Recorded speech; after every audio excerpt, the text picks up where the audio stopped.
question, how do I connect to people online?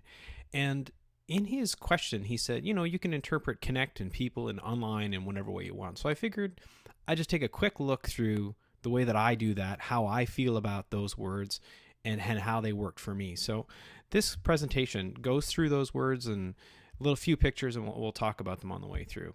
So one of the first things I do is I connect lightly. Much like this, I squawk out there. I just throw my ideas out, and I make these light connections with people. They're not necessarily friendships per se, but they are associations that I have for people, for their names, for their internet personalities, and a lot of that is through Twitter. Some of it's through blogging. And then as we meet those people, or as I come together with them more often, those connections start to become a little tighter, and I start to meet them professionally. Two examples here. There's Darcy, the person who started all this, and Cole Campbell from Penn State. And I met those guys in the summer. I had sort of connected with them lightly. Darcy I'd connected with more before that, but they became professional associates, and even in some cases friends, and had a great time with those guys in the summer. But that's one of the things that happens with these kinds of connections is you start out, you have a couple of light connections with them. Maybe you end up with some professional connections, and then you end up with personal connections. And this, I've gotten involved in people's lives, and they're not necessarily people that I've seen face to face, but they're people who have gone through this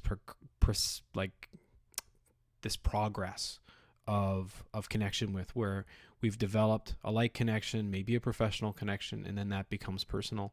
And then, we start sharing our lives. And I know an awful lot about the people that I do work with online and know about their lives. And that's important to me, not only as a person and as a friendship, but it tells me an awful lot about what they're going to be like as a professional and what they're going to be like to work with.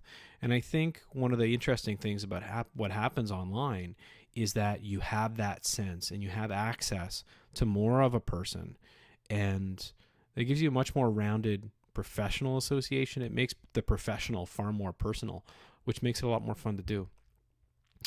One of the other things that happens, this is the terrifyingly vicious Japanese knotweed. If you've ever had this in your garden, you know exactly what it is and how terrifying it is. It is almost impossible to kill. Legend has it when they started breaking ground for the 2012 Olympics in London, they had to go down 30 feet to get the roots out, because that's the way this thing grows. It's a rhizome, and it connects underground, and it makes thousands of little pieces of itself and thousands of little connections. And it's a metaphor that was used first by Deleuze and Guattari in the mid-'80s for talking about how things can come together. And I've used it to talk about how knowledge forms online and how those connections between people constantly grow and move and become something all together. I mean, there's no way to talk about it as a whole. The bits and pieces kind of work. They expand and contract in weird ways, and are really hard to put your finger on, but they grow kind of organically. So those connections that I make are sometimes rhizomatic. In terms of people, there are a lot of different kinds of people that I connect with online. There are strangers. This is a Polish poster for Strangers on a Train, the Hitchcock film, where I will present to a bunch of people or be in a presentation with folks or run across them in my Twitter account or in their blogs and stuff, and make new kinds of associations with people. Because they are strangers, they have different points of view. They're coming from different cultures. So a very important part of the people that I connect with online are strangers. There are a lot of colleagues. There are a lot of colleagues and some friends in this crowd, people who I have met, who are professionals, who are in the same field that I am, who think about the same things that I do the same kinds of work. There are old friends that I do stuff with. I play a web-based version of Dungeons and Dragons with some friends I used to do that with as a kid. I have friends that I share music with on Blip. I have friends that I have different kinds of connections with, who maybe, we were good friends as kids. We don't have so much sort of day-to-day in common now, but we share these kinds of connections online. It allows for new mediums to keep those friendships alive, particularly the childhood friendships. I connect with family. This is my daughter and my son, Josephine and Oscar. They connect with their grandparents who live about 4 hours away, probably once a day, maybe once every second day. And that's a really big, it's an important part of our online connection as well. There are a bunch of photos and videos of my kids up there that allow the sort of wider family to connect. We have a social networking site set up by one of my cousins that allow me to interact with the rest of my family too, which is a really important connection for me. And it's not something I've always been good at, and this allows me to keep that connection, particularly with my extended family. And by online, I think the location where that happens makes a big difference. So this is me at home, pre-Mac.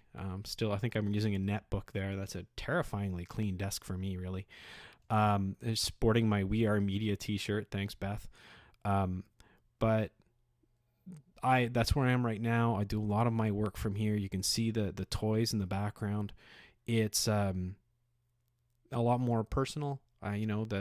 The difference between professional and personal almost doesn't exist here. So many of my professional friends are becoming and are personal friends. And it's a little less focused and a little more distracted. There's even more coffee than there might be at work. In the work sense, there are lots and lots of different ways in which I do this for work.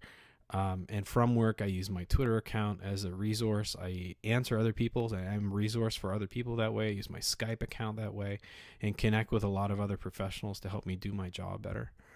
And I'm doing more and more mobile work now. My iPhone's kind of changed the way that I do a lot of that. I also have a netbook that I drag around with me. And that work ends up being much less focused. But the connections are still important. I do think that those kinds of connections end up being very different based on where you end up doing them and the mindset you bring with them. So to answer Darcy's question, how do I connect to people online? In a whole bunch of different ways. And I think that the message overall here is almost in all the same ways I do face-to-face. I don't see the technology. There are some things the technology doesn't do well. Handshakes are really tough. It's hard to get hugs. Those things don't work out, obviously, but overall, my approach and the way that I think about it, the kinds of people I connect with, the way I do those connections are very, very much the same as I do them face to face. Thanks for asking this question, Darcy, and I hope the rest of you do one for them too. Cheers.